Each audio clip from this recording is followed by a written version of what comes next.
আসসালামু আলাইকুম সবাইকে। আবারও চলে আসলাম মার্কেটিং ক্লাস নিয়ে। আজকে আমরা আলোচনা করব মার্কেটিং এর 4th লেকচার নিয়ে, যেটা হচ্ছে বিপণন কার্যাবলী। তো অলরেডি আপনারা যারা আমার লাস্ট 3টা ক্লাস করেছেন তারা অলরেডি আমাকে চিনেন। তারপরও আমি আমার পরিচয়টা আরেকবার দিয়ে নেই। আমি ইপসিতা নওরিন অর্ণা, বর্তমানে ঢাকা বিশ্ববিদ্যালয়ে মার্কেটিং বিভাগে অধ্যয়নরত এবং আমি ফিনিক্স পরিবারের সঙ্গে যুক্ত হয়েছি মার্কেটিং ইনস্ট্রাক্টর হিসাবে। এই কারণে মার্কেটিং এর প্রত্যেকটা ভিডিওতে আপনারা আমার সাথে সাক্ষাৎ করতে পারছেন এবং আমি চেষ্টা করছি আপনাদের যতটুকু সম্ভব হেল্প করার। তো আজকে যে টপিকটা আমরা পড়াবো সেটার নাম হচ্ছে বিপণন কার্যাবলী। বিপণন কার্যাবলী কিন্তু খুবই গুরুত্বপূর্ণ একটা টপিক, কিন্তু খুবই সহজ একটা টপিক। কারণ এখান থেকে মোটামুটি যাই প্রশ্ন আসে নর্মালি স্টুডেন্টরা পারে, একটু খেয়াল করলেই কিন্তু আমরা এই চ্যাপ্টারটা থেকে সব প্রশ্নের আনসার একদম কারেক্টলি করতে পারি। আচ্ছা, তো আর কথা না বাড়িয়ে পড়ানো শুরু করে দিই। বিপণন কার্যাবলী বলতে আমরা প্রথমে কি বুঝি এটা জানার প্রয়োজন। বিপণনের কাজগুলো উৎপাদন ও চূড়ান্ত ভোক্তার মধ্যে সেতু বন্ধন বা যোগসূত্র স্থাপন করে। বাজার গবেষণা, পণ্য পরিকল্পনা, পরিবহন, গুদামজাতকরণ, মালিকানা হস্তান্তর ও বিক্রয়োত্তর সেবাদান প্রভৃতির সমষ্টিকে বলছে বিপণন কার্যাবলী। অর্থাৎ বিপণন সংক্রান্ত যে সকল কার্যক্রম আমরা করে থাকি সেগুলো সবকিছুই বিপণন কার্যাবলী। পরিবহন, গুদামজাতকরণ, বিজ্ঞাপন প্রদান, ক্রয় বিক্রয়, বিনিময়, এই সবগুলোই কিন্তু বিপণন কার্যাবলীর মধ্যে পড়ছে। আচ্ছা, এখানে বিপণনের কাজের সাথে গুরুত্বপূর্ণ 3টি উপাদান জড়িত, যথা পণ্য, কর্ম এবং ব্যক্তি। এই 3টা জিনিস বিপণনের কার্যের সাথে অনেক ওতপ্রোতভাবে জড়িত থাকে। তাহলে এটাকে আমরা একটু আন্ডারলাইন করছি। পণ্য, কর্ম এবং ব্যক্তি, এই 3টা কিন্তু বিপণনের কাজের সাথে ওতপ্রোতভাবে জড়িত থাকে। তারপরে আসছে উৎপাদন ও বন্টন প্রক্রিয়ায় প্রতিনিয়ত ও জটিল হচ্ছে প্রতিযোগিতা বৃদ্ধির ফলে। অবশ্যই যেহেতু এখন আর বাজারে অনেক রকমের পণ্য আমরা পাচ্ছি, একটা পণ্যকে নিয়েই কিন্তু আমাদের সারা জীবন পার করতে হচ্ছে না, আমরা অনেক রকমের পণ্য পাচ্ছি, আমাদের কাছে কিন্তু অনেক রকমের অপশনস আছে। সো অ্যাজ আ বায়ার আমরা কিন্তু অনেক আমাদের পছন্দ মতো একটা পণ্য আমরা কিনতে পারি। এই কারণে দেখা গেছে যে উৎপাদনকারীদের এবং বিপণনকারীদের কিন্তু প্রতিযোগিতা আরো বাড়ছে। যত বেশি উৎপাদক বাজারে আসছে, যত বেশি বিপণনকারী বাজারে আসছে, যত বেশি পণ্য বাজারে আসছে, তত বেশি প্রতিযোগিতা বাড়ছে। উৎপাদনের চাকা সচল থাকে বিক্রয়ের মাধ্যমে। অবশ্যই উৎপাদন করার পর যদি পণ্যটাকে আমরা প্রপারলি সেল করতে না পারি তাহলে কিন্তু একজন উৎপাদনকারী বা বিপণনকারীর কোনো লাভ থাকছে না। এই জন্যই বলা হচ্ছে উৎপাদনের চাকা সচল থাকে বিক্রয়ের মাধ্যমে। তারপরে বলছে উদ্ধৃত পণ্য ঘাটতি অঞ্চলে বিক্রয়ের মাধ্যমে পণ্য সুষম বন্টন নিশ্চিত করে বিপণন। আচ্ছা, উদ্ধৃত পণ্য বলতে বুঝছি যেসব পণ্য বিক্রি হয়ে যাওয়ার পরও কিছু কিছু পণ্য রয়ে যায় কখনো কখনো, সেগুলো হচ্ছে উদ্ধৃত পণ্য। তো ঘাটতি অঞ্চলগুলো অর্থাৎ যেসব অঞ্চলগুলোতে পণ্যের যোগান পুরোপুরি যায়নি বা যেসব অঞ্চলে আরো কিছু পণ্য প্রয়োজন হচ্ছে সেগুলো হচ্ছে ঘাটতি অঞ্চল। এসব অঞ্চলে কিন্তু পণ্য বিক্রয় বৃদ্ধির মাধ্যমে পণ্যের একটা সুষম বন্টন করা যায়, অর্থাৎ চাহিদা এবং যোগানে একটা সমন্বয় করা যায়। তারপরে বলছে উদ্ধৃত পণ্য ঘাটতি অঞ্চলে বিক্রয়ের মাধ্যমে পণ্য সুষম বন্টন নিশ্চিত করে বিপণন। হ্যাঁ, বিপণন কিন্তু বন্টন প্রক্রিয়ার মাধ্যমে দূর দূরান্ত পর্যন্ত ভোক্তাদের কাছে পণ্যকে পৌঁছে দিচ্ছে। বিপণন মানুষের ভোগ প্রবণতা বৃদ্ধি করে। আচ্ছা, এটা কিভাবে বৃদ্ধি করে? এটা বৃদ্ধি করছে বিজ্ঞাপনের মাধ্যমে। কারণ বিপণনের একটা কাজ কিন্তু বিজ্ঞাপন প্রদান করা, মানুষকে অবগত করা, মানুষকে তার পণ্য সম্পর্কে, তার বিপণনকারী যে প্রতিষ্ঠানটা আছে সেই বিপণনকারী প্রতিষ্ঠান কিন্তু নিজের সম্পর্কে এবং তার পণ্য সম্পর্কে মানুষকে জানাতে চাচ্ছে। এই জানানোর প্রক্রিয়াটাই কিন্তু এক পর্যায়ে মানুষের ভোগ প্রবণতাকে বৃদ্ধি করছে। যেমন খুব সহজ ভাষায় বলি, আমরা যখন কোনো কিছুর অ্যাড দেখি সেই জিনিসটা কিন্তু লোভনীয় হলে আমাদের তাৎক্ষণিকভাবে ওটাকে কিনতে ইচ্ছা করে। আবার অনেক সময় জামা কাপড়ের অ্যাড দেখি, জুতার অ্যাড দেখি, তখন কিন্তু মনে হয় যে এটা যদি আমি কিনতে পারতাম, রাইট? তো এরকম মনে হয় এক পর্যায়ে যখন আমরা আর্ন করা শুরু করি তখন কিন্তু আমরা ওই পণ্যটাকে কিনে ফেলতে পারছি। খাদ্যদ্রব্যের ক্ষেত্রে বিষয়টা আরো বেশি হচ্ছে, যেমন যখন আমরা কোনো বিরিয়ানি বা তেহারির দোকানের সামনে দিয়ে যাচ্ছি, লেখা থাকছে সাইন বোর্ডে, তো ওটা দেখার পর কিন্তু আরো বেশি ইচ্ছা করছে যে কিছু খেয়ে নেই। ঠিক আছে, তো এই হচ্ছে ব্যাপারটা, যে বিজ্ঞাপন যত বেশি দেওয়া হচ্ছে মানুষের ভোগ প্রবণতা কিন্তু আরো বেশি বৃদ্ধি পাচ্ছে। বিজ্ঞাপন দেওয়ার মাধ্যমে মানুষকে আমরা জানাতে পারছি যে আমাদের কাছে কি পণ্য আছে, পাশাপাশি মানুষ এটা জানতে পারছে যে বাজারে আর কি কি পণ্য আছে, আর কি কি পণ্য সে ইচ্ছা করলে কিনতে পারছে, এগুলো সে জানতে পারছে। প্লাস তার দেখা দেখা গেছে যে এমন বেশ কিছু পণ্য কিন্তু পৃথিবীতে আছে যেগুলো সম্পর্কে মানুষ জানেই না। তো এই জিনিসগুলো যখন মানুষ জানতে পারছে তখন কিন্তু তার জীবনটা অনেক সহজ হয়ে যাচ্ছে। যেমন আগে তো বাংলাদেশে হচ্ছে আমরা হাতে কাপড় চোপড় ধুতাম, এরপর প্রযুক্তির উন্নয়নের কারণে, আধুনিকায়নের কারণে কিন্তু ওয়াশিং মেশিন আসলো। ওয়াশিং মেশিন আসার ফলে কিন্তু আমাদের কাজটা অনেক বেশি সহজ হয়ে গেল। এখন ওয়াশিং মেশিন জিনিসটা যে পৃথিবীতে আছে এটা আমরা বাসায় বসে কিভাবে জানবো? অবশ্যই বিজ্ঞাপনের মাধ্যমে জানবো। বিজ্ঞাপন দেওয়ার মাধ্যমেই কিন্তু আমরা জানতে পারছি যে এমন একটা যন্ত্র আবিষ্কৃত হয়েছে যেগুলো আমাদের কাজকে সহজ করবে। আবার একটা জিনিস খেয়াল করবেন আপনারা, আমরা কিন্তু শিল পাটায় হচ্ছে ভর্তা করি বা হচ্ছে তোমার যেটা বলে মশলা বাটি, ঠিক আছে? এই কাজগুলো কিন্তু অনেক সময় সাপেক্ষ এবং অনেক পরিশ্রমের কাজ। তো যখন মানুষ জানতে পারলো যে ব্লেন্ডার নামে একটা জিনিস আসছে বা মিক্সার গ্রাইন্ডার নামে একটা জিনিস আসছে, তখন কিন্তু মানুষ ওই শিলপাটা নাড়াড়ি না করে মিক্সার গ্রাইন্ডারে চলে গেল, রাইট? তো এটাই হচ্ছে ব্যাপারটা, যে বিজ্ঞাপনের মাধ্যমে মানুষ সচেতন হচ্ছে, পণ্য সম্পর্কে জানছে এবং নিজের জীবনটাকে যতটুকু সম্ভব ইজিয়ার করে তুলছে। ঠিক আছে, পরবর্তী স্লাইডে যাচ্ছি। এখানেও কিছু বিপণনের বৈশিষ্ট্য দেয়া আছে।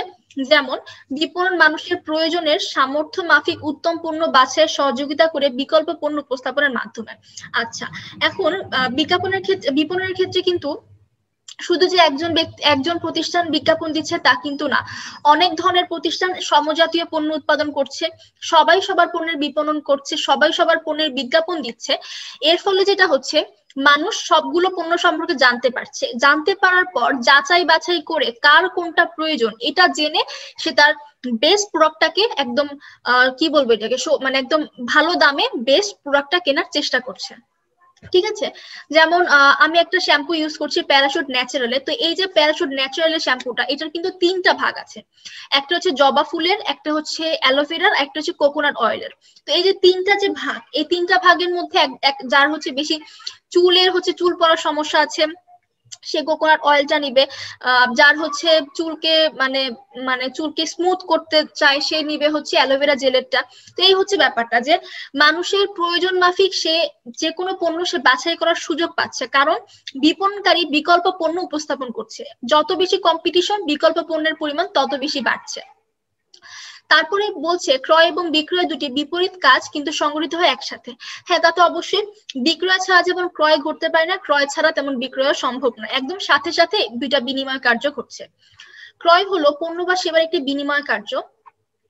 বিপণন উৎপাদক চূড়ান্ত ভোক্তার মধ্যে সম্পর্ক স্থাপনে সাহায্য করে। আচ্ছা, বিপণন হচ্ছে উৎপাদক এবং চূড়ান্ত ভোক্তার মধ্যে সম্পর্ক স্থাপন করে কিসের মাধ্যমে? বন্টন প্রণালীর মাধ্যমে। বিপণন কাজের মূল উদ্দেশ্য হলো ভোক্তা ও উৎপাদকের মধ্যে সুসম্পর্ক স্থাপন করা। আচ্ছা, এখন আমরা জানতে পারছি যে উৎপাদক কিন্তু সরাসরি ভোক্তার কাছে এসে একটা পণ্য সম্পর্কে জানাতে পারছে না। হ্যাঁ, যারা বাটা, সাধনা, ওষুধালয়, এগুলো কিন্তু উৎপাদক প্লাস বিপণনকারী, এরা নিজেদের শোরুম দিয়ে নিজেদের উৎপাদিত পণ্য ভোক্তার কাছ পর্যন্ত নিয়ে যাচ্ছে বা ভোক্তার কাছে সেল করছে। কিন্তু সব প্রতিষ্ঠানের কিন্তু এতটা সামর্থ্য নেই যে উৎপাদনের পাশাপাশি বিপণন কার্যগুলো নিজেরা করবে, এটা কিন্তু সম্ভব হয় না সব প্রতিষ্ঠানের জন্য। এই জন্য কিন্তু বলা হচ্ছে যে উৎপাদনকারী বিপণন মধ্যস্থ ব্যবসায়ী নিয়োগ করছে, যারা কিন্তু উৎপাদক এবং ভোক্তার মধ্যে সুসম্পর্ক রক্ষা করছে, ভোক্তার পছন্দ অপছন্দ উৎপাদককে জানাচ্ছে, উৎপাদকের পণ্য সম্পর্কে, নতুন পণ্য সম্পর্কে, সংশোধিত পণ্য সম্পর্কে ভোক্তাকে জানাচ্ছে। এই কাজগুলো কিন্তু বিপণন মধ্যস্থ ব্যবসায়ীরাই করে থাকছে। এই যে এখন আসছে হচ্ছে বিপণন কার্যাবলীর কিছু প্রকারভেদ। ঠিক আছে, বিপণন কার্যাবলীকে 3 ভাগে ভাগ করা হয়েছে। একটা হচ্ছে মালিকানা হস্তান্তর সংক্রান্ত কার্যাবলী, দ্বিতীয়টা হচ্ছে বন্টন কার্যাবলী, তৃতীয়টা হচ্ছে সহায়ক কার্যাবলী। তো মালিকানা হস্তান্তর সংক্রান্ত কার্যাবলী হচ্ছে দুটো, একটা হচ্ছে ক্রয়, অপরটা হচ্ছে বিক্রয়। কেমন? মালিকানা হস্তান্তর সংক্রান্ত কার্যাবলী হচ্ছে দুইটি, ক্রয়। আচ্ছা, সব কালার হয়ে যাচ্ছে। ওকে, এবার একটু হাইলাইট করি। মালিকানা হস্তান্তর সংক্রান্ত কার্যাবলী হচ্ছে ক্রয় এবং বিক্রয়, এই দুইটা। কারণ এই দুইটার মাধ্যমে কিন্তু একটা পণ্যের মালিকানা একজনের কাছ থেকে অপরজনের কাছে যাচ্ছে, তাই না? তারপরে আসছে বন্টন কার্যাবলী। বন্টন কার্যাবলী হচ্ছে এমন একটা বিষয় যেটার মাধ্যমে একটা পণ্য উৎপাদকের কাছ থেকে চূড়ান্ত ভোক্তা পর্যন্ত নিয়ে যাওয়া হচ্ছে। তো বন্টন কার্যাবলীর মধ্যে রয়েছে পরিবহন, গুদামজাতকরণ, মোড়কীকরণ, ফরমায়েশ সংগ্রহ, পৃথকীকরণ, ব্যাংকিং এবং বীমা।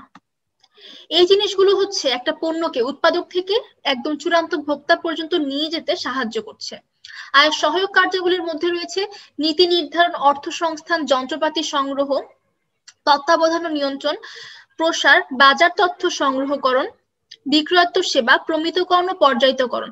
সহায়ক কার্যাবলীর মধ্যে সবচেয়ে গুরুত্বপূর্ণ হচ্ছে বিক্রয়োত্তর সেবা এবং প্রমিতকরণ ও পর্যায়িতকরণ।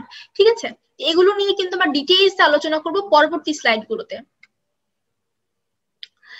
বিপণন কার্যাবলীর গুরুত্বটা প্রথমে আমরা জেনে নিই। বিপণন কার্যাবলীর কি কি গুরুত্ব রয়েছে?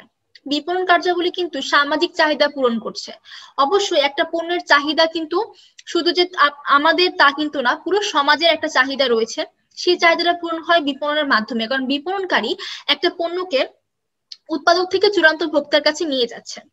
তারপরে বলছে উৎপাদন বৃদ্ধি। বিপণনকারী যখন পণ্যগুলোকে বিভিন্ন মানুষের কাছে সেল করছে, বিভিন্ন মানুষের কাছে দিচ্ছে এবং মানুষের চাহিদাগুলো জানতে পারছে এবং উৎপাদকের কাছে এ সম্পর্কে উৎপাদককে জানাচ্ছে যে আপনার পণ্যটা খুব ভালো সেল হয়েছে, অনেক মানুষ পণ্যটা সম্পর্কে ভালো বলেছে এবং এগুলো আরো বেশি বেশি বেশি করে তারা মানুষ কিনতে চাচ্ছে, এর মাধ্যমে কিন্তু উৎপাদন বৃদ্ধি পাচ্ছে। ঠিক আছে, বিপণন মধ্যস্থ ব্যবসায়ীরা যদি কোনো পণ্য না কিনতো তাহলে কি আদৌ উৎপাদন করতো? উৎপাদনকারীরা করতো না, কারণ তাদের পক্ষে সম্ভব না সবসময় যে নিজেদের আউটলেট বানিয়ে পণ্য সেল করে, এটা কিন্তু আসলে সম্ভব না। তারপরে আসছে পণ্যের সুষম বন্টন। এটা অবশ্যই মধ্যস্থ ব্যবসায়ীরা কিন্তু পণ্যের সুষম বন্টনে অনেক বেশি সাহায্য করছে এবং এগুলো কিন্তু বিপণন কার্যাবলীর অন্তর্ভুক্ত। পণ্য মূল্যের স্থিতিশীলতা বৃদ্ধি। যখন একটা পণ্যের তোমার যোগান এবং চাহিদা মোটামুটি সমান সমান হবে, একদম সমান হবে না বাট মোটামুটি সমান সমান হবে, তখন কিন্তু পণ্য মূল্যের স্থিতিশীলতা বৃদ্ধি পাবে। পণ্য মূল্য বেশি স্থিতিশীল হবে, বেশি আপ ডাউন করবে না, প্রাইসটা বেশি আপ ডাউন করবে না। যেমন পেঁয়াজের মূল্য কিছুদিন আগে খুব বেশি বেড়ে যাচ্ছিল, অনেক বেশি, একদম আকাশ চুম্বি মূল্য এমন ছিল অবস্থা। তো এটা কেন হয়েছিল? এটা হয়েছিল যে পেঁয়াজের যোগান কমে গিয়েছিল, বা যোগান হয়তো বা ছিল, মানুষজন যারা হচ্ছে কালোবাজারি কিছু আছে, কিছু মধ্যস্থ ব্যবসায়ী আছে যারা অনৈতিক কাজ করছে, তারা কিন্তু পেঁয়াজগুলো গুদামজাতকরণ করে রাখার কারণে পণ্যের মূল্যটা এত বেশি বেড়ে গেছে, কারণ যোগান ছিল না। যোগান না থাকার কারণে মূল্যটা আস্তে আস্তে আস্তে আস্তে অনেক বেশি বেড়ে গেছে। তো বিপণন কার্যাবলীর মধ্যে একটা কাজ হচ্ছে পণ্য মূল্যের স্থিতিশীলতা বৃদ্ধি করা। তো স্থিতিশীলতা বৃদ্ধি করতে গেলে কখনোই পণ্যকে গুদামজাতকরণ করে রাখা যাবে না, পর্যাপ্ত পরিমাণ গুদামজাতকরণ করে রাখা যাবে, বাকিগুলো কিন্তু আমাদের বাজারে যোগান দিতে হবে, বাজারে কিন্তু সেল করার জন্য পাঠাতে হবে। ঠিক আছে, ভোগের বৈচিত্র্যকরণ। যত বেশি পণ্য উৎপাদন হবে, যত বেশি ডিফারেন্সিয়েটেড পণ্য উৎপন্ন হবে, ভোগ কিন্তু তত বৈচিত্র্যময় হবে। ব্যবসায়িক ঝুঁকি হ্রাস। হ্যাঁ, এটা হচ্ছে উৎপাদনকারীর কাছ থেকে যখন বিপণনকারী পণ্যগুলো কিনে নিচ্ছে, তার মাধ্যমে কিন্তু উৎপাদনকারীর ব্যবসায়িক ঝুঁকি হ্রাস পাচ্ছে। ঠিক আছে, কর্মসংস্থান সৃষ্টি হচ্ছে। বিপণন কার্যাবলীর জন্য কিন্তু অনেকগুলো ধাপ আছে, পরিবহন, গুদামজাতকরণ, ক্রয় বিক্রয়, প্রমিতকরণ, পর্যায়িতকরণ, এতগুলো যে কাজ, এই কাজগুলোকে একজনের পক্ষে করা সম্ভব না।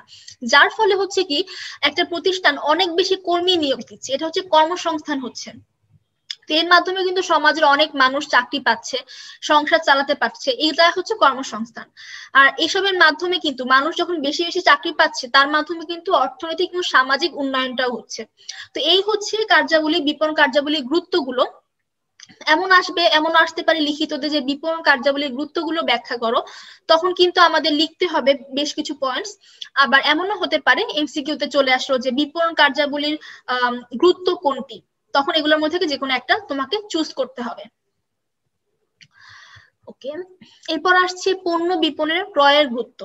আচ্ছা, ক্রয় কিন্তু অনেক বেশি বেশি গুরুত্বপূর্ণ, কারণ আমি একটা কথা শুনেছি এবং আমি পড়েছি, সেটা হচ্ছে উত্তম ক্রয় বিক্রয়ের অর্ধেক। অর্থাৎ যদি ক্রয় বেশি ভালো হয়, ধরতে হবে যেটা হাফ সেলড, মানে হাফ সোল্ড। ঠিক আছে, মানে বেশি ভালো পণ্য, যদি আমি বেশি ভালো কাঁচামাল যখন আমি ক্রয় করব, ওই কাঁচামাল থেকে বেশি ভালো পণ্য আমি উৎপাদন করতে পারবো। অবশ্যই ভালো পণ্য বা মানসম্পন্ন পণ্য আমার বসে থাকবে না, সেল হয়ে যাবে, রাইট?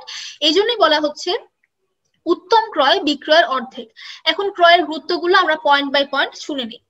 প্রথমে আসছে মানসম্মত পণ্য উৎপাদন। অবশ্যই মানসম্মত পণ্য উৎপাদন করার জন্য কিন্তু কাঁচামালকে মানসম্মত হতে হবে। কাঁচামাল যদি ভালো না হয়, সেই পণ্য কখনোই ভালো হবে না, তাই না? ভিতটাকে তো ভালো হতে হবে। কাঁচামাল হলো একটা পণ্যের ভিতের মতো, বেসমেন্ট। সঠিক সময়ে পণ্য সরবরাহ।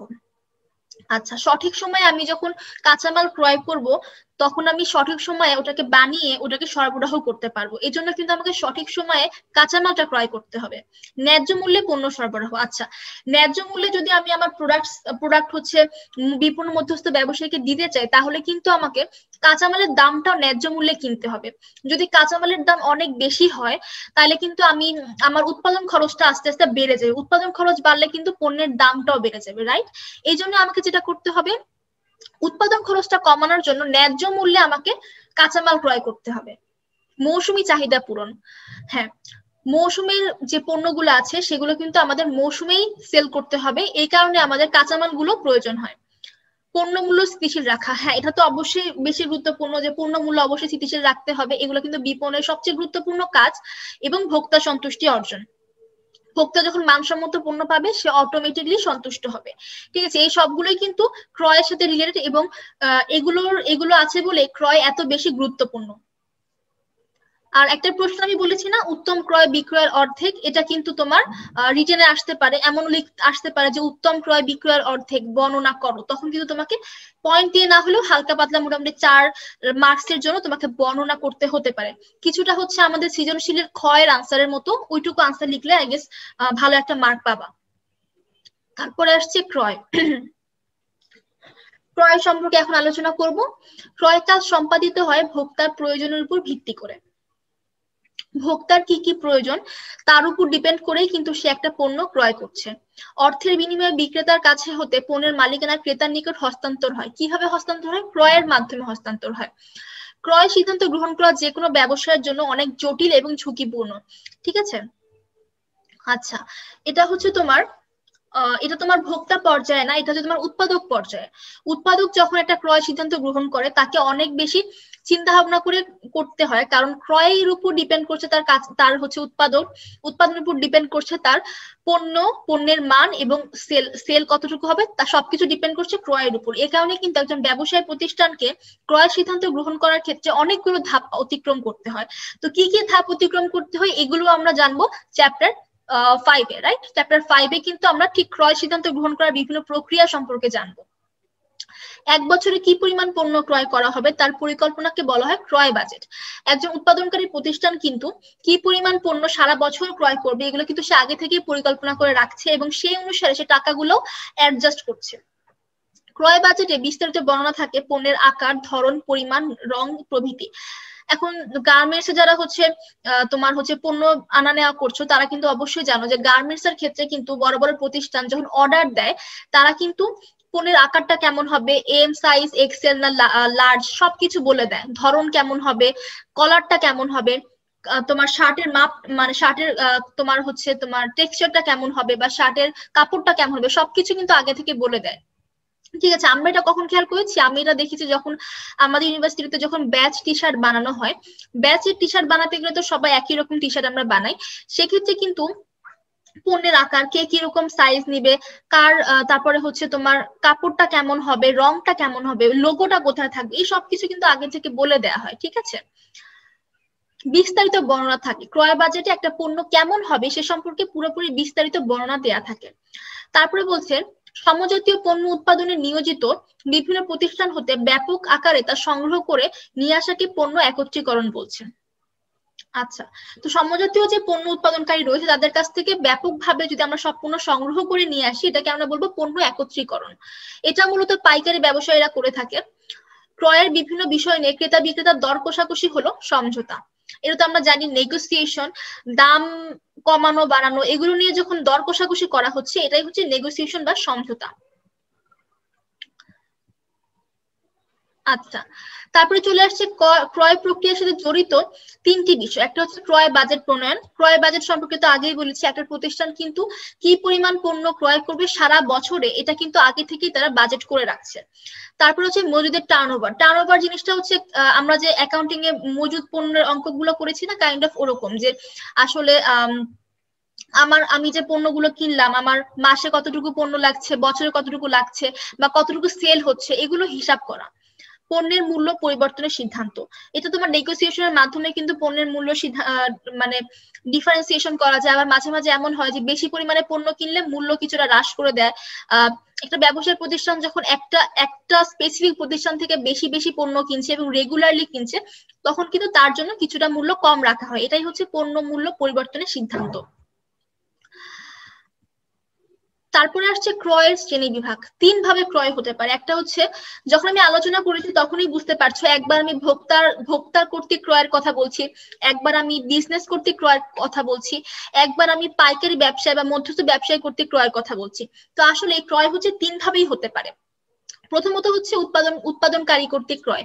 উৎপাদনকারী যখন অন্য একটা বিজনেস থেকে কাঁচামাল ক্রয় করছে, সেটা হবে উৎপাদনকারী কর্তৃক ক্রয়। উৎপাদনকারী এই কাঁচামালগুলো ক্রয় করে এটাকে পুনঃ প্রক্রিয়াজাতকরণ করে নতুন একটা পণ্য উৎপাদন করে এবং এটাকে সেল করে। এটা হচ্ছে উৎপাদনকারী কর্তৃক ক্রয়। মধ্যস্থ ব্যবসায়ী কর্তৃক ক্রয়টা কেমন? মধ্যস্থ ব্যবসায়ী কিন্তু সেই উৎপাদনকারীর কাছ থেকে সেই তৈরিকৃত নতুন পণ্যটি ক্রয় করছে।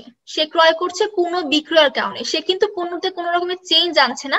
সেই পণ্যটা সে ক্রয় করে নিজের মালিকানায় নিয়ে আসছে। মালিকানায় নিয়ে আসার পর সেটাকে সে পুনঃ বিক্রয় করছে। আচ্ছা, পুনঃ বিক্রয় করছে কার কাছে? ভোক্তার কাছে। এটাই হচ্ছে ভোক্তা কর্তৃক ক্রয়। ভোক্তা যখন মধ্যস্থ ব্যবসায়ীর কাছ থেকে ওই পণ্যটা কিনে আনছে এবং এটাকে ব্যবহার করছে বা ভোগ করছে, এটা হচ্ছে ভোক্তা কর্তৃক ক্রয়। ঠিক আছে? তাহলে যদি বলা হয় যে একজন ব্যক্তি সে একটা প্রতিষ্ঠান থেকে কাঁচামাল ক্রয় করছে, ক্রয় করে পুনঃ প্রক্রিয়াজাতকরণ করে নতুন পণ্য তৈরি করছে, তাহলে আমরা এটাকে বলবো উৎপাদনকারী কর্তৃক ক্রয়। আবার যদি বলা হয় যে একজন ব্যবসায়ী উৎপাদনকারীর কাছ থেকে পণ্য ক্রয় করছে এবং এটাকে সে পুনরায় বিক্রয় করবে, তাহলে আমরা বলবো এটা হচ্ছে মধ্যস্থ ব্যবসায়ী কর্তৃক ক্রয়। আবার যখন একজন ব্যক্তি শুধুমাত্র নিজের বা নিজের পরিবারের ভোগ এবং ব্যবহারের জন্য পণ্য ক্রয় করছে, এটা হবে ভোক্তা কর্তৃক ক্রয়। ঠিক আছে? এই হচ্ছে ক্রয়ের শ্রেণী বিভাগ। আচ্ছা, পণ্য ক্রয়ের পদ্ধতি কি কি? পণ্য ক্রয়ের 4টা পদ্ধতি বলা হচ্ছে। একটা হচ্ছে পরিদর্শনের মাধ্যমে। এটা কেমন? আমরা যেমন হচ্ছে তোমার বিভিন্ন শোরুমে যাই, শোরুমে যাওয়ার পর দেখি কাপড়গুলো সারি সারি ঝুলিয়ে দেওয়া আছে। প্রত্যেকটা কাপড় আমরা নেড়ে চেড়ে দেখছি যে কোনটা কেমন। ঠিক আছে? পুরোপুরি কাপড় নেড়ে চেড়ে আমরা আমাদের পছন্দের মতো কাপড়টা আমরা হচ্ছে কিনছি, দেখে দেখে কিনছি। এটা হচ্ছে পরিদর্শনের মাধ্যমে ক্রয়। তারপর হচ্ছে নমুনা সংগ্রহের মাধ্যমে ক্রয়। এটা কেমন হয়ে থাকে? এটা গার্মেন্টস এর ক্ষেত্রে বেশি হয়ে থাকে। যেমন তোমার শার্টটা কেমন হবে এটা দেখানোর জন্য গার্মেন্টস থেকে একটা শার্টের কাপড় পাঠায় বা একটা শার্ট বানিয়ে পাঠায়। ওই শার্টটা দেখার পর যদি পছন্দ হয়, তাহলে ওই রকম আরো কয়েকটা শার্টের অর্ডার দিয়ে দেয়। এটা হচ্ছে নমুনা সংগ্রহের মাধ্যমে ক্রয়। আবার এটা হচ্ছে নমুনা সংগ্রহ গেল। এটা গার্মেন্টস এর ক্ষেত্রে বেশি হয়ে থাকে। গার্মেন্টস থেকে যখন কোনো বাইং হাউস কোনো পণ্য কিনছে, সেক্ষেত্রে কিন্তু এমন হয়ে থাকে যে তারা একটা পণ্যকে দেখছে, ফার্স্টে দেখে যদি পছন্দ হয় ওটার উপর অর্ডার দিচ্ছে বা কিছু মডিফিকেশন করে অর্ডার দিচ্ছে। এটা হচ্ছে নমুনা সংগ্রহের মাধ্যমে ক্রয়। পণ্য বিবরণের মাধ্যমে ক্রয়, এটা হচ্ছে তোমার মাঝে মাঝে হচ্ছে পণ্য সম্পর্কে আমরা বিবরণী পড়ি বিভিন্ন রকমের হচ্ছে পণ্যের গায়ে যে প্যাকেটে যে যা যা লেখা থাকে, বিবরণ থাকে, সেগুলো দেখে আমরা যখন ক্রয় করি, সেটা হচ্ছে পণ্য বিবরণের মাধ্যমে ক্রয়। নর্মালি কিন্তু খাদ্যদ্রব্য যেগুলো আমরা ক্রয় করি, এগুলো কিন্তু পণ্য বিবরণের মাধ্যমে আমরা ক্রয় করছি। যেমন একটা সুপার শপে গেলে কিন্তু আমাকে পারমিশন দিবে না প্রত্যেকটা প্যাকেট খুলে খুলে খেয়ে তারপর চেক করে বলার। আমাকে তখন কি করতে হবে? প্যাকেটের গায়ে যে লেখাগুলো আছে এগুলো ভালো করে পড়তে হবে। এগুলো ভালো করে পড়ে আমাকে মাথার মধ্যে রাখতে হবে যে এই হচ্ছে, এর মধ্যে এই ইনগ্রিডিয়েন্টস আছে, এটা আমি নিতে পারি। এটাই হচ্ছে পণ্য বিবরণের মাধ্যমে ক্রয়। তারপর আসছে গ্রেডিং এর মাধ্যমে ক্রয়। এটা হয়ে থাকে নর্মালি আমের ক্ষেত্রে। ঠিক আছে? আম বড় ছোট মেঝো, মানে আমের বিভিন্ন সাইজ থাকে। ঠিক আছে? কোনটা বেশি বড় থাকে, কোনটা ছোট থাকে, কোনটা একেবারে ছোট থাকে। এগুলো সাপোজ তোমার হচ্ছে যখন তুমি ঢাকায় আছো, তুমি রাজশাহী থেকে হচ্ছে আম কিনবা, সেক্ষেত্রে তুমি রাজশাহীর একজন আমের যে হচ্ছে তোমার বিজনেসম্যান, তার সাথে তুমি যোগাযোগ করলা অনলাইনের মাধ্যমে। তাকে তুমি বললা যে হচ্ছে আপনার আমগুলোর সাইজ গুলো জানতে চাচ্ছি। সে তোমাকে সাইজের ছবি পাঠালো যে বড় সাইজের আমগুলোর দাম একটু বেশি, মেজো সাইজের দামগুলো মানে মোটামুটি যেগুলো মোটামুটি একটু ছোটর চেয়ে একটু বড়, সেগুলোর দাম আর একটু কম, আর ছোটগুলোর দাম একবারে কম। তো তুমি হচ্ছে এটা হচ্ছে গ্রেডিং এর মাধ্যমে করো। তুমি তাকে বললা যে আমি বড় সাইজের আম নিব 2 কেজি, বা বড় সাইজের আম নিব 10 কেজি পাঠায় দেন। এগুলো হচ্ছে ব্যাপার। এটা হচ্ছে গ্রেডিং এর মাধ্যমে ক্রয়, মানে পণ্যের আকার দেখে তুমি পণ্য চুজ করছো, এটা হচ্ছে গ্রেডিং এর মাধ্যমে ক্রয়। ঠিক আছে? তাইলে আশা করি যে পণ্য ক্রয়ের পদ্ধতিগুলো সম্পর্কে তোমরা খুব ভালোভাবে ক্লিয়ার হয়ে গেছো। আচ্ছা, পরবর্তী স্লাইডটাতে যাচ্ছি। আচ্ছা, ক্রয়ের ব্যাপারে তো অনেক কথা হলো, এবার কথা বলবো বিক্রয় নিয়ে। সম্ভাব্য ক্রেতাকে প্রকৃত ক্রেতায় রূপান্তরিত করা হয় বিক্রয় প্রক্রিয়ার মাধ্যমে। মালিকানা ক্রেতার নিকট হস্তান্তরকে বিক্রয় বলে। আচ্ছা, বিক্রয়টা কিভাবে হচ্ছে? ক্রয়ের সাথে সাথে সংঘটিত হচ্ছে, অর্থাৎ পণ্যের মালিকানা যখন এক ব্যক্তির কাছ থেকে আরেক ব্যক্তির নিকট যাচ্ছে, এটা হচ্ছে বিক্রয়। বিজ্ঞাপন ব্যক্তিক বিক্রয়। বিক্রয় প্রসারের মাধ্যমে ভোক্তার প্রয়োজনের সাথে পণ্য ও সেবা সামঞ্জস্য বিধানকে বিক্রয় বলে। আচ্ছা, বিক্রয় যে আমি করব এ সম্পর্কিত আমার পণ্যটা সম্পর্কে, যে পণ্যটা বিক্রয় করছি সেটা সম্পর্কিত আমাকে মানুষকে জানাতে হবে, রাইট? মানুষকে জানানোর জন্য আমার কিছু প্রমোশনাল অ্যাক্টিভিটিস করতে হবে, যেমন বিজ্ঞাপন, ব্যক্তিক বিক্রয়, বিক্রয় প্রসার। এগুলোর মাধ্যমে আমি আমার পণ্য সম্পর্কে ভোক্তাকে জানাচ্ছি এবং ভোক্তাকে এই পণ্যগুলো কেনার জন্য প্ররোচিত করছি। ঠিক আছে, এই হচ্ছে বিক্রয়ের ওভারঅল ব্যাপারগুলো। তো আমরা জানতে পারলাম যে বিক্রয় হচ্ছে একটা হস্তান্তর প্রক্রিয়া এবং বিক্রয়কে প্রভাবিত করছে বিজ্ঞাপন, ব্যক্তিক বিক্রয়, বিক্রয় প্রসার, জনসংযোগ, আরো কিছু আছে প্রচার। এগুলো কিন্তু ভোক্তার মনে সেই পণ্যটা সম্পর্কে একটা পজিটিভ ইম্প্যাক্ট ফেলছে, যার কারণে সেলস বা বিক্রয়টা বৃদ্ধি পাচ্ছে। পণ্য বিপণনে বিক্রয়ের গুরুত্ব। আচ্ছা, বিক্রয়ের গুরুত্বটা কি? বিক্রয় তো সবচেয়ে বেশি গুরুত্বপূর্ণ। বিক্রি যদি না হয় তাহলে কিন্তু উৎপাদনকারী আর পণ্য বানাবেই না। উৎপাদনকারী পণ্য বানাচ্ছে বিক্রয় বৃদ্ধি করার কারণে। ঠিক আছে, এখানে দেখো ভোক্তা সন্তুষ্টি অর্জন। অবশ্যই বিক্রয় কিন্তু করা হচ্ছে ভোক্তার মনে একটা সন্তুষ্টি সৃষ্টি করার জন্য, যেন ভোক্তা আমার পণ্যটা ইউজ করে বেনিফিটেড হয়। তারপরে প্রাতিষ্ঠানিক উদ্দেশ্য অর্জন, প্রকৃত ক্রেতা সৃষ্টি, স্থায়ী ক্রেতা সৃষ্টি। আচ্ছা, প্রাতিষ্ঠানিক উদ্দেশ্যই থাকে হচ্ছে আমার পণ্যটা সম্পর্কে সবাই জানবে, পণ্যটা সম্পর্কে সবাই কিনবে, এইটা একটা উদ্দেশ্য থাকে। দীর্ঘমেয়াদী ক্রেতা সম্পর্ক তৈরি করাটা উদ্দেশ্য থাকে। এগুলো কিন্তু মূলত বিক্রয়ের মাধ্যমেই সম্পন্ন হচ্ছে। তারপরে বলছে প্রকৃত ক্রেতা সৃষ্টি, স্থায়ী ক্রেতা সৃষ্টি। আচ্ছা, সব বিক্রেতারাই চায়, সব বিপণনকারী কিন্তু চায় যে তার ক্রেতা আনুগত্য বেশি বেশি করে বৃদ্ধি পাক। ঠিক আছে, ক্রেতা আনুগত্য বৃদ্ধি করার জন্য কিন্তু বেশি বেশি করে বিক্রয় করতে হবে। যে ক্রেতা আমার কাছ থেকে বেশি পরিমাণে পণ্য কিনবে, আমি বুঝবো সে আমার প্রতি বেশি অনুগত। তারপরে আসছে চাহিদা ও যোগানের সমতা। হ্যাঁ, বিক্রয়ের মাধ্যমে কিন্তু চাহিদা এবং যোগানের মধ্যে একটা সামঞ্জস্যতা ক্রিয়েট হচ্ছে। যেমন তোমার যখন বাজারে যোগান বেড়ে যাচ্ছে কোনো কিছুর, তখন কিন্তু দেখা যাচ্ছে যে দামটা কমে যাচ্ছে। যখন মানুষ যোগান বাড়লে, যখন মানুষ চিন্তা করছে যে ঠিক আছে বাজারে এত পণ্য আছে তাহলে আমিও কিনি, মানুষ যখন চাহিদা অনুসারে যোগানটা সমান পাচ্ছে তখন কিন্তু পণ্যের মূল্যটা সমান থাকছে। যদি এমন কেউ করে যে চাহিদা অনেক বেশি কিন্তু যোগান নেই, সেক্ষেত্রে কিন্তু দেখা যাবে যে পণ্যের মূল্য অনেক অনেক বেশি বেড়ে যাচ্ছে।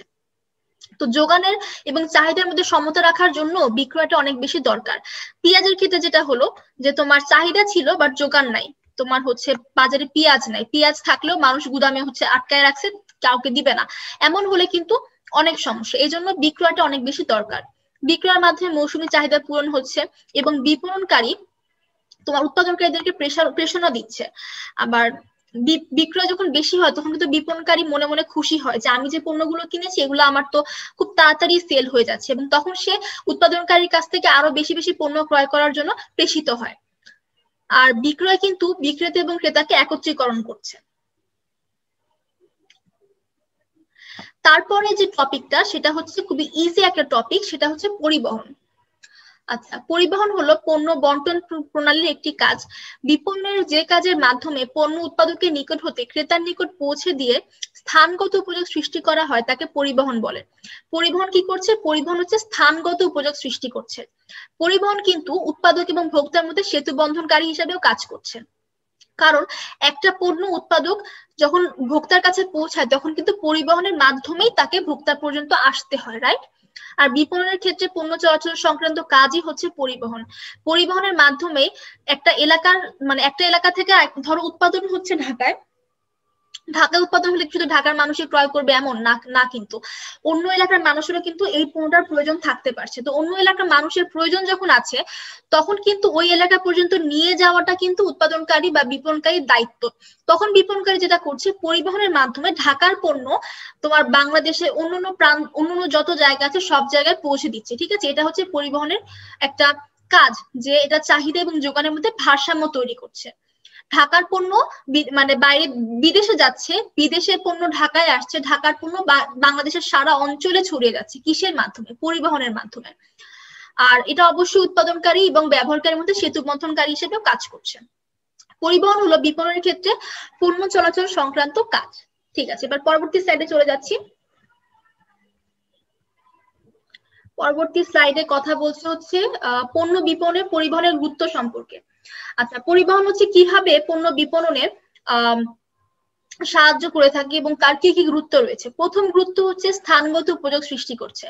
পরিবহনের মাধ্যমে কিন্তু এক স্থানের পণ্য আরেক স্থানে আসছে, অর্থাৎ পরিবহন স্থানগত উপযোগ সৃষ্টি করছে, রাইট। তারপরে বলছে পণ্য সরবরাহ। পরিবহনের মাধ্যমে কিন্তু এক এলাকার পণ্য পুরা বাংলাদেশ এবং পুরা বিশ্বে ছড়িয়ে যাচ্ছে পরিবহনের মাধ্যমে। এজন্য বলবো পরিবহন পণ্য সরবরাহ সংক্রান্ত কাজে হেল্প করছে। ভোক্তা সন্তুষ্টি অর্জন, উৎপাদক ও ভোক্তার মধ্যে যোগসূত্র স্থাপন, এটা তো আগেই বলেছি। উৎপাদনের গতিশীলতা রক্ষা করা। পরিবহন ব্যাপারটা কি একদম গতিশীল একটা ব্যাপার। পরিবহন কিন্তু পুরা দেশে বিশ্বে সব জায়গায় ছড়িয়ে যাচ্ছে, যার কারণে উৎপাদনকারীরাও প্রেরণা লাভ করছে আরো বেশি বেশি পরিমাণে পণ্য উৎপাদন করার জন্য। আর পরিবহন হচ্ছে বলেই কিন্তু সমগ্র দেশের সমগ্র অঞ্চলের চাহিদা এবং যোগানের মধ্যে ভারসাম্য রক্ষা হচ্ছে। যেমন ঢাকায় তো ধরো হয়তোবা মানে এত বেশি আলু পটল বা ধান পাট এগুলো উৎপন্ন হচ্ছে না, উৎপন্ন হচ্ছে গ্রাম অঞ্চলে। গ্রাম অঞ্চলের ওই পণ্যগুলো কিন্তু পরিবহনের মাধ্যমে ঢাকায় আসছে, এ কারণে আমরা খেয়ে পরে বাঁচতে পারছি। পরিবহন যদি না থাকতো তাহলে আমরা ওইখান থেকে উৎপন্ন পণ্য আমাদের বাসা পর্যন্ত, আমাদের বাসার পাশের মুদি দোকান পর্যন্ত কিভাবে আসতো। ঠিক আছে, এজন্য পরিবহনের গুরুত্বটা এত বেশি। আর পরিবহন কিন্তু শুধুমাত্র এক ধরনের পণ্য হচ্ছে না, পরিবহন হচ্ছে অনেক ধরনের পণ্যের পরিবহন হওয়ার কারণে ভোগের বৈচিত্র্যায়ন হচ্ছে, বাজারও সম্প্রসারণ হচ্ছে। বললাম তো যে এক অঞ্চলের পণ্য আরেক অঞ্চলে যখন সেল করছি বা পরিবহনের মাধ্যমে নিয়ে যাওয়া হচ্ছে, তখন কিন্তু বাজারও সম্প্রসারিত হচ্ছে। আর পণ্য মূল্য স্থিতিশীলতা রক্ষা করার জন্য পরিবহনের গুরুত্ব অপরিসীম।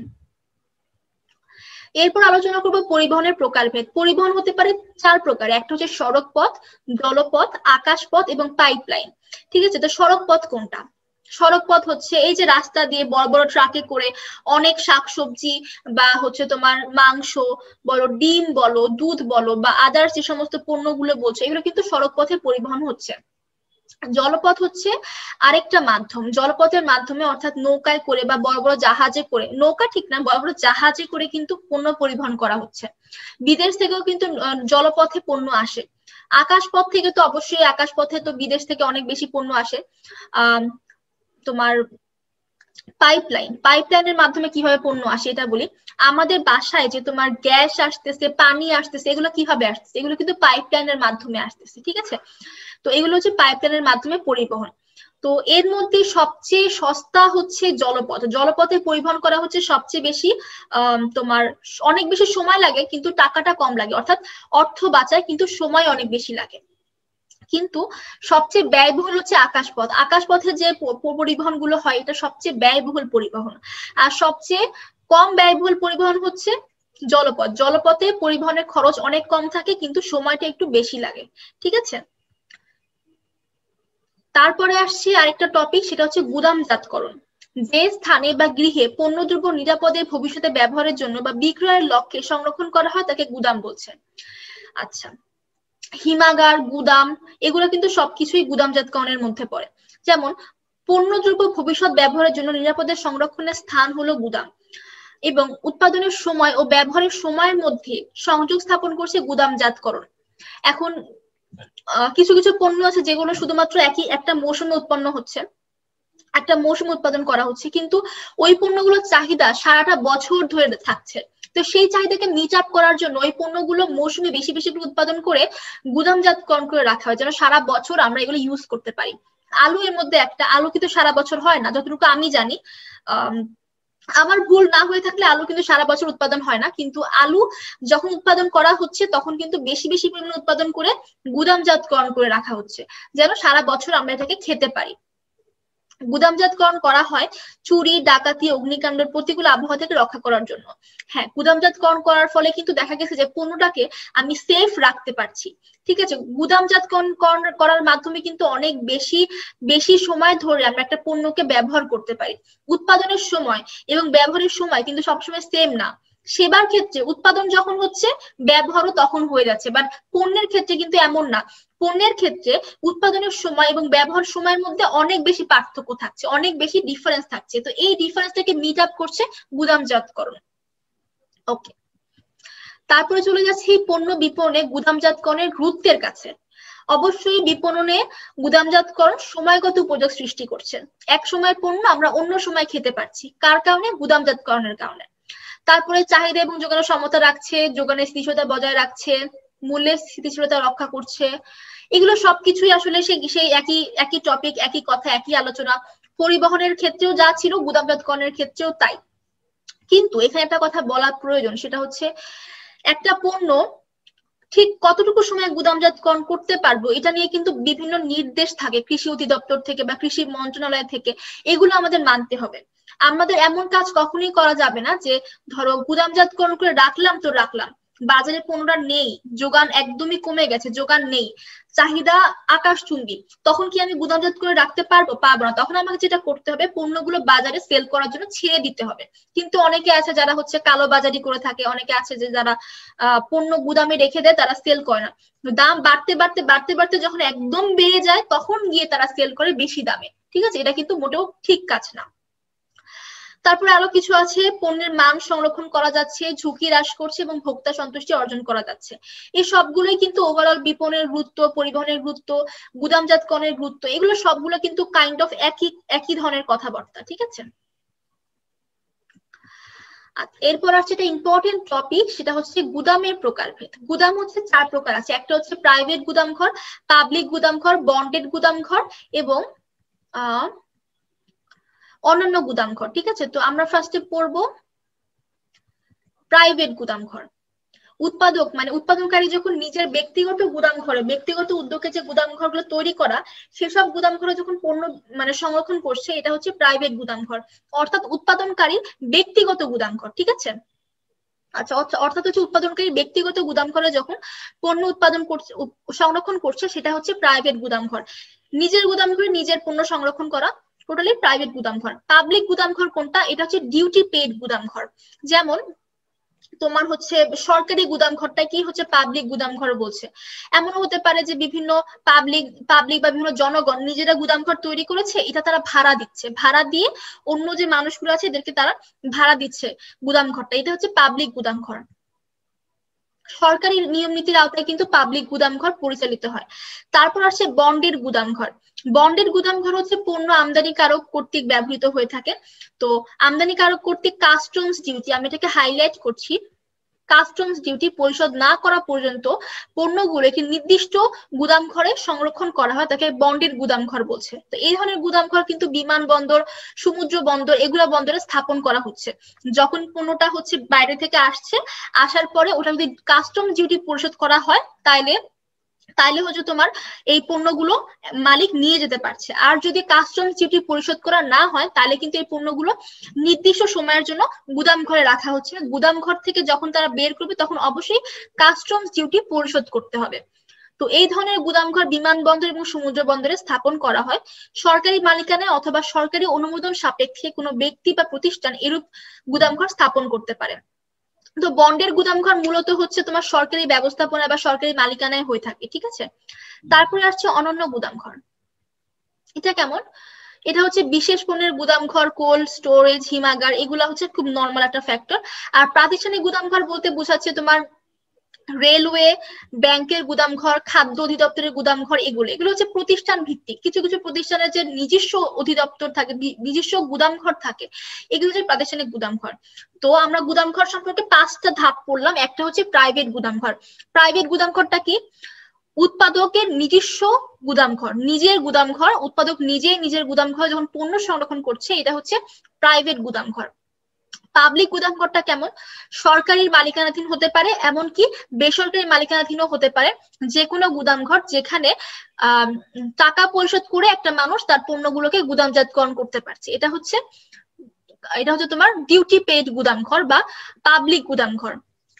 3 নাম্বারটা আমরা পড়েছিলাম হচ্ছে 3 নাম্বারটা যিনি কি ছিল? বন্ডের গুদামঘর। বন্ডের গুদামঘরের ক্ষেত্রে কি হবে? একটা পণ্য যখন মানুষ বিদেশ থেকে বা অন্য অঞ্চল থেকে বাইরের দেশ থেকে যখন আমদানি করে আমাদের দেশে আনছে, এটা জলপথেও হতে পারে, বিমানবন্দরেও হতে পারে। আনার পরে যখন তারা রাখছে, সেই পণ্যটাকে দেশের ভিতরে তারা নিতে হলে তাকে অবশ্যই কাস্টমস ডিউটি পরিশোধ করতে হবে। এই কাস্টমস ডিউটি যখন তারা পরিশোধ করছে, তখন তাদেরকে পণ্যটা নিতে দিচ্ছে। আর কাস্টমস ডিউটি পরিশোধ করা না হলে বন্ডের গুদাম ঘরের মধ্যে পণ্যটাকে তারা সংরক্ষণ করছে, এটাই হচ্ছে বন্ডের গুদাম ঘর। আর অনন্য গুদাম ঘর হচ্ছে তোমার কোল্ড স্টোরেজ, হিমাগার, এইসব কিছু বিশেষ পণ্যের গুদাম ঘর, যেমন ওষুধের গুদাম ঘর আছে, বা এসব হচ্ছে অনন্য গুদাম ঘর। বা প্রাতিষ্ঠানিক গুদাম ঘর যেটা, সেটা হচ্ছে তোমার একটা প্রতিষ্ঠান যে থাকে সেই প্রতিষ্ঠানের নিজস্ব গুদাম ঘর। রেলওয়ের গুদাম ঘর, ব্যাংকের গুদাম ঘর, খাদ্য অধিদপ্তরের গুদাম ঘর ইত্যাদি হচ্ছে প্রাতিষ্ঠানিক গুদাম ঘর। কেমন? গুদামের প্রকারভেদটা পড়ে ফেললাম। এরপর আসছে খুবই গুরুত্বপূর্ণ একটা টপিক, প্রমিতকরণ এবং পর্যায়িতকরণ। ঠিক আছে? আচ্ছা, প্রমিতকরণ মানে হচ্ছে স্ট্যান্ডার্ডাইজিং। ক্রেতাদের প্রয়োজন মনে রেখে পণ্যের বিশেষ গুণাগুণ অনুসারে স্বতন্ত্র বৈশিষ্ট্য নির্ধারণ করাকে প্রমিতকরণ বলে। আচ্ছা, ক্রেতাদের প্রয়োজন মনে রেখে পণ্যের গুণাগুণ, পণ্যের মূলত গুণাগুণকে অনুসরণ করে যখন পণ্যকে ডিফারেন্সিয়েট করা হয়, সাজানো হয়, এটা হচ্ছে প্রমিতকরণ। বিভিন্ন দ্রব্যের মৌলিক মানের সীমা নির্ধারণ করা হয় প্রমিতকরণের মাধ্যমে। পণ্যের শ্রেণীবদ্ধকরণ বা পর্যায়িতকরণের ভিত্তি হলো প্রমিতকরণ। এটা হচ্ছে সবচেয়ে গুরুত্বপূর্ণ লাইন। দেখো, পণ্যের শ্রেণীবদ্ধকরণ বা পর্যায়িতকরণের ভিত্তি হলো প্রমিতকরণ। ঠিক আছে, তাহলে বুঝতে পারছো যে প্রমিতকরণটা কেন গুরুত্বপূর্ণ। পর্যায়িতকরণ করার জন্য অবশ্যই প্রমিতকরণ করতে হবে। পণ্যের গুণগত মান নির্দিষ্ট করা হয় প্রমিতকরণের মাধ্যমে এবং মানের ভিত্তিকে পণ্যদের বিভিন্ন বিভিন্ন শ্রেণীতে বিভক্ত করা হয়, যা পর্যায়িতকরণ নামে পরিচিত। আচ্ছা, প্রমিতকরণের অপর নাম হচ্ছে মান নির্ধারণ। প্রমিতকরণ পণ্যের মানের সীমা নির্ধারণ করে থাকে। পণ্যের মান, আকার, আয়তন, মূল্য ইত্যাদির আলোকে প্রমিতকরণ করা হয় এবং এটি একটি মানসিক কাজ এবং ক্রেতার প্রত্যাশার আলোকে প্রমিতকরণ করা হয়। তারপর আসছে পর্যায়িতকরণ। তো পর্যায়িতকরণ করার আগে আমি প্রমিতকরণের বিষয়টা একটু সাম আপ করি। প্রমিতকরণ হচ্ছে একটা মানসিক কাজ। একটা পণ্যের মান, পণ্যের গুণাগুণ এগুলোর উপর ডিপেন্ড করে পণ্য সম্পর্কে যখন আমরা চিন্তা করে এটাকে আলাদা করার চিন্তা করছি, মানসিকভাবে চিন্তা করছি যে এই পণ্যের গুণাগুণ অনুসারে একে আলাদা করব, এটা হচ্ছে প্রমিতকরণ। পণ্যের মান, পণ্যের মূল্য, পণ্যের গুণাগুণ এগুলোর আলোকে হচ্ছে প্রমিতকরণ করা হয়। এবং প্রমিতকরণ কিন্তু হাতে কলমে করার কোনো কাজ না, প্রমিতকরণ হচ্ছে মানসিক কাজ। ঠিক আছে? আর পর্যায়িতকরণটা কি? পর্যায়িতকরণ বা শ্রেণীবদ্ধকরণ এর ইংলিশটা হচ্ছে গ্রেডিং। পর্যায়িতকরণ হচ্ছে প্রমিতকরণের বা বিপণনের আরেকটি গুরুত্বপূর্ণ কাজ, যার অবস্থান প্রমিতকরণ বা মান নির্ধারণের পরেই। ঠিক আছে? পর্যায়িতকরণ কিন্তু প্রমিতকরণের পরেই হতে হবে। প্রতিষ্ঠিত মান অনুযায়ী পণ্যদ্রব্য পৃথকীকরণ বা শ্রেণীবদ্ধকরণ করাই হলো পর্যায়িতকরণ। পর্যায়িতকরণ হলো প্রমিতকরণের পরবর্তী ধাপ। ফার্স্টে প্রমিতকরণ, তারপর পর্যায়িতকরণ। তো প্রমিতকরণকে বাস্তবায়ন করা হলো পর্যায়িতকরণ। প্রমিতকরণ হচ্ছে একটা মানসিক কাজ। ঠিক আছে? মানসিক ভাবে আমরা ডিসিশন নিচ্ছি যে পণ্যটার গুণাগুণ অনুসারে, আকার আকৃতি অনুসারে এটাকে আমরা কিভাবে সাজাবো, এটা আমরা চিন্তা করছি। এই চিন্তাটাকে যখন আমরা বাস্তবায়ন করছি, অর্থাৎ সেই গুণাগুণ, মান এবং আকার অনুসারে যখন পণ্যটাকে ডিভাইড করে করে আলাদা করে রাখছি, এটাই হচ্ছে পর্যায়িতকরণ। যেমন লেখো, প্রমিতকরণকে বাস্তবায়ন করা হলো পর্যায়িতকরণ। এর মাধ্যমে পণ্যকে বিভিন্ন ভাগে ভাগ করা বা শ্রেণীবদ্ধকরণ করা হয়। পর্যায়িতকরণ করা হলো ক্রয় বিক্রয় সংক্রান্ত কাজ এবং এটাকে সহজে ক্রয় বিক্রয় করার জন্য পর্যায়িতকরণ করা হয়। সাধারণত শিল্প পণ্যের ক্ষেত্রে পর্যায়িতকরণ করা হয় না। এটা মনে রাখবো, এটা খুবই গুরুত্বপূর্ণ লাইন। শিল্প পণ্যের ক্ষেত্রে কিন্তু গ্রেডিং করা হয় না। আচ্ছা, এখানে প্রমিতকরণ এবং পর্যায়িতকরণের কিছু পার্থক্য দেয়া আছে। তার আগে আমি বলি, প্রমিতকরণ হচ্ছে একটা মানসিক কাজ। পণ্যের গুণাগুণ, পণ্যের মান এগুলোর উপর বেস করে মূলত প্রমিতকরণ করা হচ্ছে। আর পর্যায়িতকরণ করা হচ্ছে ওই যে আমি চিন্তা করলাম, মানসিকভাবে আমি ডিসিশনটা নিলাম যে কিভাবে আমি একটা পণ্যকে আলাদা আলাদা ভাবে সাজাবো, এটা হচ্ছে পর্যায়িতকরণ। ঠিক আছে? তো পর্যায়িতকরণের মধ্যে বেশ কিছু উদাহরণ আমি দিতে পারি। পর্যায়িতকরণ কেন বিপণনে সাহায্য করছে এগুলো নিয়ে আমি এখন আলোচনা করব। যেমন তুমি দেখো, পর্যায়িতকরণ করা হচ্ছে তার একটা কারণ হচ্ছে যে সব মানুষ কিন্তু সব রকমের পণ্য কিনে না। সানসিল্কের কিন্তু এতটুকু বোতলও আছে, আবার এত মোটা এত বড় বোতলও আছে। ঠিক আছে? তো এখন কথা হচ্ছে, সবাই কি অনেক বড় বড় বোতল, যেটা তোমার 50 ml থাকে, এত বড় বড় বোতল সবাই কি কিনতে পাবে বা কিনতে চায়? সবাই কিন্তু কিনতে চায় না। যার ফ্যামিলি মেম্বার যত বেশি, সে তত বড় শ্যাম্পু কিনবে, বা যার বেশি টাকা অ্যাফোর্ড করতে পারছে, বেশি টাকা আছে, সে কিন্তু বড় বোতল কিনবে। বা যারা মধ্যবিত্ত বা নিম্নবিত্ত, তারা কিন্তু সানসিল্কের প্যাকেটটাও নিতে পারে, স্যাশেও নিতে পারে, আবার বড় বড় বোতলও নিতে পারে। কেমন? এই হচ্ছে ব্যাপারটা। তো এই জন্যই প্রমিতকরণ এবং পর্যায়িতকরণ করা হচ্ছে মূলত।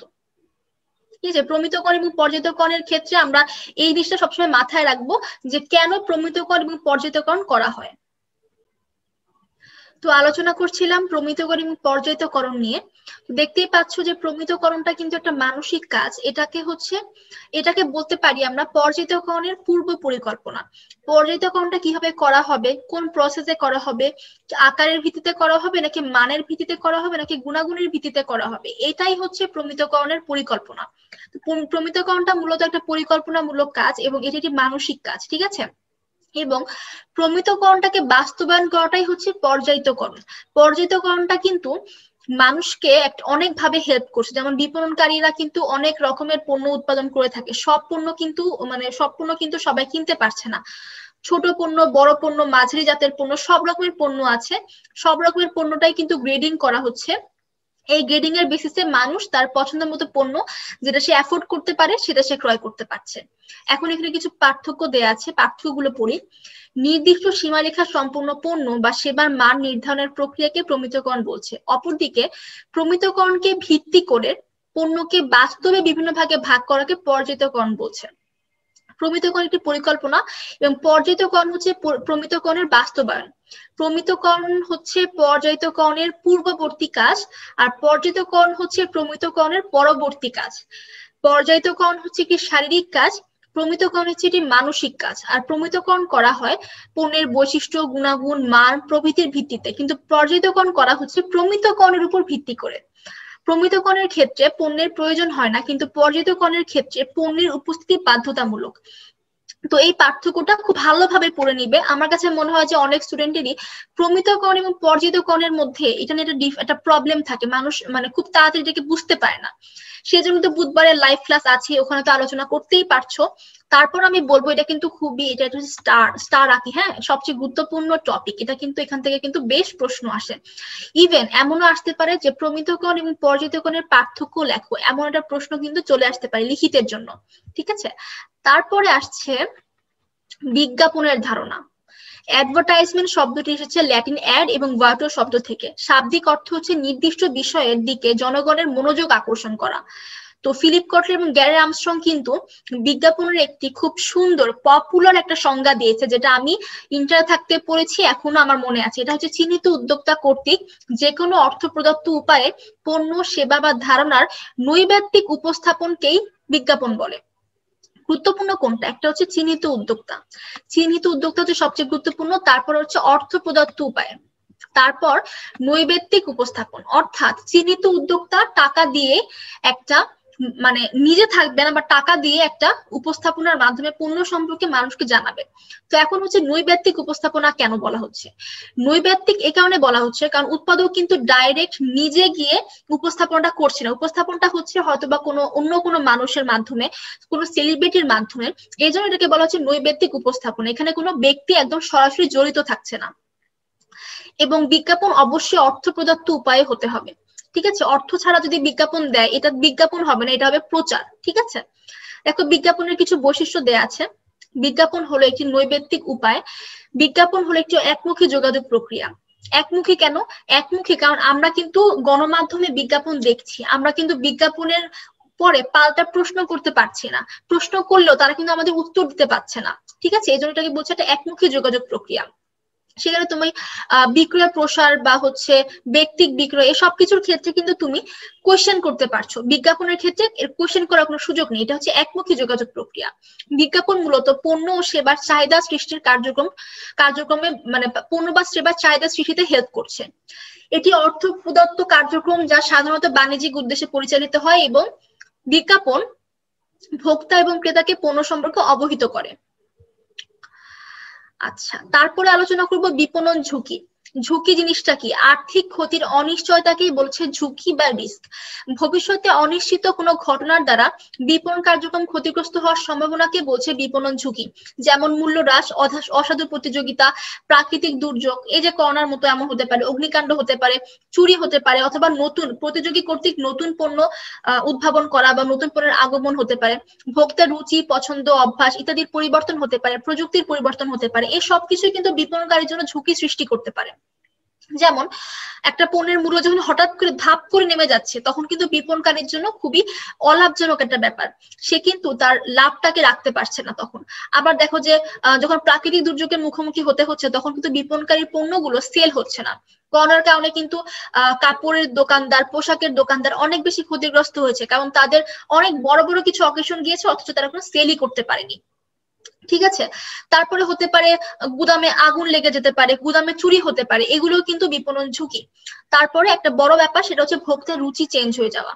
ঠিক আছে, যেমন আমি হচ্ছে ম্যাক্সিমাম টাইম চেষ্টা করি তেহারি এসব জিনিস খাওয়ার, তেহারি আমার খুবই পছন্দ, কিন্তু মাঝে মাঝে কিন্তু রুচি চেঞ্জ আসে, তখন কিন্তু ইচ্ছা করে যে আমি তেহারি না খেয়ে মোরগ পোলাও খাই বা কাচ্চি খাই। ঠিক আছে, এই যে চেঞ্জটা আসা, এর ফলে কিন্তু দেখা যাচ্ছে যে তেহারির বিক্রিটা কমে গেল, কাচ্চির বিক্রিটা বেড়ে গেল। ঠিক আছে, ভোক্তার রুচি, পছন্দ, অভ্যাস এগুলোর যদি পরিবর্তন আসে তাহলে কিন্তু দেখবা তাদের কেনাকাটায় পরিবর্তন আসছে। ঠিক আছে, আর প্রযুক্তির পরিবর্তন হলে তো একটা ব্যাপার, প্রযুক্তি কিন্তু কখনো কখনো আমাদের জন্য ভালো দিক বয়ে আনে, বা কখনো কখনো আমার প্রতিযোগীরা যদি ভালো প্রযুক্তি ইউজ করে কম দামে পণ্য সেল করে তাহলে কিন্তু আমাদের জন্য একটা ঝুঁকির কারণ হতে পারে। ঠিক আছে, তো এই হচ্ছে ব্যাপারগুলো, যে বিপণনের বিভিন্ন রকমের ঝুঁকি আসতে পারে, কেন আসতে পারে, কি কি কারণে আসতে পারে, সেগুলো কিন্তু সব এখানে মোটামুটি গোছানো ভাবে বলে দেয়া আছে।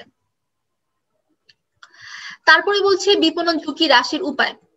বীমা, আত্মরক্ষার্থে ফটকা, বিকেন্দ্রীকরণ, বৈচিত্র্যকরণ, জোট গঠন। বীমা তো বুঝোই, বীমা হচ্ছে তুমি একটা যে ইন্স্যুরেন্স কোম্পানিগুলো আছে, বীমা প্রদানকারী প্রতিষ্ঠানগুলো যেগুলো আছে, সেখানে তুমি প্রত্যেক মাসে মাসে প্রিমিয়াম দিয়ে তাদেরকে তুমি তোমার একটা পণ্যের রিস্ক তাদের উপর দিয়ে দিতে পারো, অর্থাৎ সেই পণ্যের যদি কোনো ক্ষয়ক্ষতি হয় তারা তোমাকে টাকা দিবে। ঠিক আছে, এটা হচ্ছে বীমা।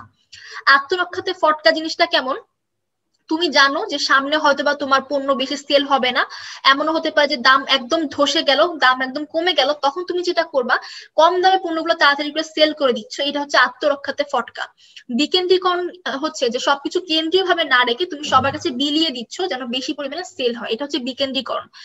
বৈচিত্র্যকরণ হতে পারে তোমার পণ্যের মধ্যে বৈচিত্র্য আনটা, যেন ভোক্তার পছন্দ, রুচি, অভ্যাস এগুলোকে তারা চেঞ্জ আনার মাধ্যমে ভোক্তা যেন তোমার নতুন পণ্যটাকে পছন্দ করছে, এটা হচ্ছে বৈচিত্র্যকরণ।